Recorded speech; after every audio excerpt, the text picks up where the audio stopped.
അപ്പോസ്തലന്മാരുടെ പ്രവർത്തനങ്ങൾ 2-ാം അധ്യായം 37 മുതലുള്ള വാക്യങ്ങൾ.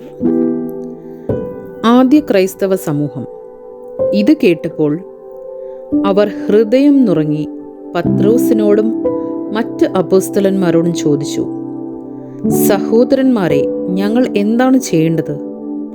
പത്രോസ് പറഞ്ഞു, നിങ്ങൾ പശ്ചാത്തപിക്കുവിൻ. പാപമോചനത്തിനായി എല്ലാവരും യേശുക്രിസ്തുവിൻ്റെ നാമത്തിൽ സ്നാനം സ്വീകരിക്കുവിൻ. പരിശുദ്ധാത്മാവിൻ്റെ ദാനം നിങ്ങൾക്ക് ലഭിക്കും. ഈ വാഗ്ദാനം നിങ്ങൾക്കും നിങ്ങളുടെ സന്താനങ്ങൾക്കും വിദൂരസ്ഥർക്കും നമ്മുടെ ദൈവമായ കർത്താവ് തൻ്റെ അടുക്കലേക്ക് വിളിക്കുന്ന എല്ലാവർക്കും ഉള്ളതാണ്. അവൻ മറ്റു പല വചനങ്ങളാലും അവർക്ക് സാക്ഷ്യം നൽകുകയും ഈ ദുഷിച്ച തലമുറയിൽ നിന്ന് നിങ്ങളെ തന്നെ രക്ഷിക്കുവിൻ എന്ന് ഉപദേശിക്കുകയും ചെയ്തു. അവൻ്റെ വചനം ശ്രവിച്ചവർ സ്നാനം സ്വീകരിച്ചു. ആ ദിവസം തന്നെ 3000-ഓളം ആളുകൾ അവരോട് ചേർന്നു.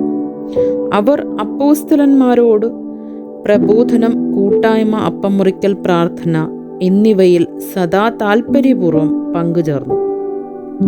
എല്ലാവരിലും ഭീതി ഉള്ളവയായി. അപ്പോസ്തലന്മാർ വഴി പല അത്ഭുതങ്ങളും അടയാളങ്ങളും സംഭവിച്ചു. വിശ്വസിച്ചവർ എല്ലാവരും ഒറ്റ സമൂഹമാവുകയും തങ്ങൾക്കുണ്ടായിരുന്നതെല്ലാം പൊതുവായി കരുതുകയും ചെയ്തു. അവർ തങ്ങളുടെ സ്വത്തുക്കളും വസ്തുക്കളും വിറ്റ് ആവശ്യാനുസരണം എല്ലാവരുമായി വീതിച്ചു. അവർ ഏക മനസ്സോടെ താൽപര്യപൂർവ്വം അനുദിനം ദേവാലയത്തിൽ ഒന്നിച്ചു കൂടുകയും ഭവനം തോറും അപ്പം മുറിക്കുകയും ഹൃദയ ലാളിത്യത്തോടും ആഹ്ലാദത്തോടും കൂടെ ഭക്ഷണത്തിൽ പങ്കുചേരുകയും ചെയ്തു. അവർ ദൈവത്തെ സ്തുതിക്കുകയും എല്ലാ മനുഷ്യരുടെയും സമൃദ്ധിക്ക് പാത്രമാവുകയും ചെയ്തു. രക്ഷ പ്രാപിക്കുന്നവരെ കർത്താവ് അവരുടെ ഗണത്തിൽ പ്രതിദിനം ചേർത്തുകൊണ്ടിരുന്നു.